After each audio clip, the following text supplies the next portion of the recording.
We're here at the mining investment event in Quebec City, and I am joined now by the Vice President of Investor Relations at Brixton Metals, Michael Rapsch. Michael, thank you so much for being with us today. Thanks for having me, Hannah. I want to start off by talking about something that's quite exciting, and it's recently happened, that you reported the highest silver intercept globally at your Langis project. So just start off with that, how that's been for your company since you discovered that.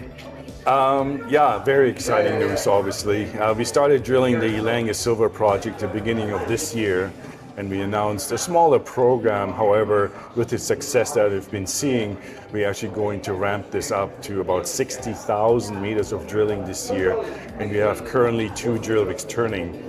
But it took us a little while before we had initial results out, but one of the results is the one that you just mentioned. And the half a meter of 82,000 grams per ton was in a wider footprint of about 11 meters of 4,500 grams per ton. So we have been seeing, since we started drilling, quite a bit of drilling success and have reported, some very high-grade drill intercepts, right, with silver drill intercepts. Yeah. However, what is important for every, let's say, discovery hole or exploration company is that you can show continuity when you bring out these results. And the latest drill result that we just released to market, was on Monday, and it was in between some of the high-grade drill intercepts, and it shows that we're starting to build and demonstrate continuity with the recent results. Yeah, because it's one thing to, find something that amazing, but then you want to continue that success as well, right. and you want to prove that. Amazing. Yeah. And what other projects do you have in your portfolio that are, showing promise? Yeah, so Langis again will have a big focus for us in 2026. However, there is a project called Thorn, which is in northwest British Columbia, and that has probably seen the most capital expenditure, exploration expenditure, since the inception of Brixton.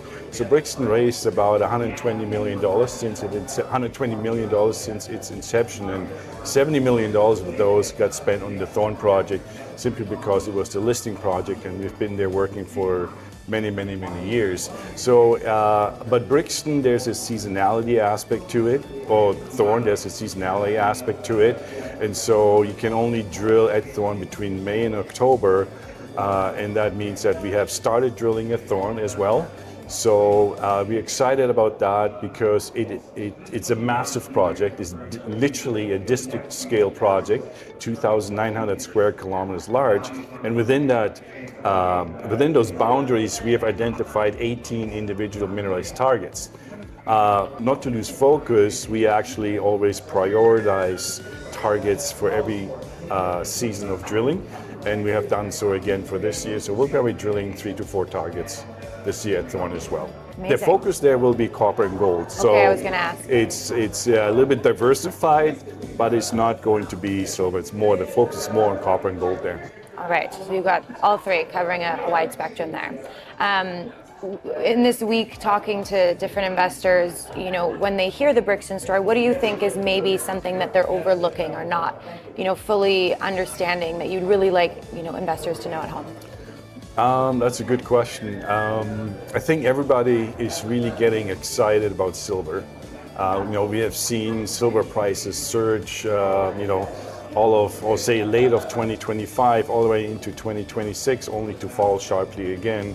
We see that the conflict in Iran was contributing to that, and people were expecting the Feds to ease, but that didn't happen. And so silver prices dropped, gold prices dropped, and with it, our share price as well. So I want shareholders really and you viewers to know that it's going to be a very catalyst-rich year, meaning the value will come from the drill bit, as they say. So definitely keep an eye on all the activity, all that drilling that is taking place on Langis and on Thorn.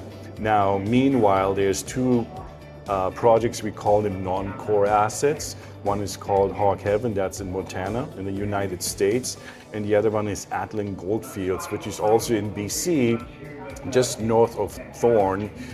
we have optioned those out to some very reputable companies. Ivanhoe Electric is drilling on the, or was drilling on the Hog Heaven project. They just paused just to await results. In Eldorado Gold, we optioned the Adeline to Eldorado, and they're drilling on that project currently. So, like I said, very impactful. You know, all 4 projects will get drilled or have seen drilling in 2026. So that's what investors really should look out for.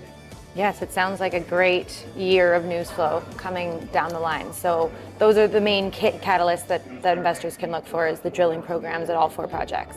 Correct. Are there any others? Yeah, no, correct. So a lot of news, drill results over the summer.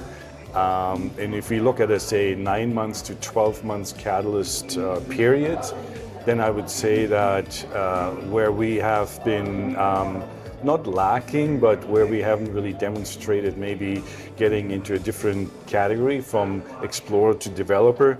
So we're looking to actually announce a mineral resource estimate on Langis, projecting first half of 2027, as well as a mineral resource estimate on the Thorn Project, potentially in the same time span, you know, H1 of 2027 or Q3. Amazing. Lots to look forward to coming from Brixton Metals. Indeed. Can you tell us your ticker and where you're trading? Yes, Brixton Metals is trading on the Toronto Stock Exchange, Venture Exchange. The symbol is BBB, as well as on the OTCQX under the symbol BBBXF.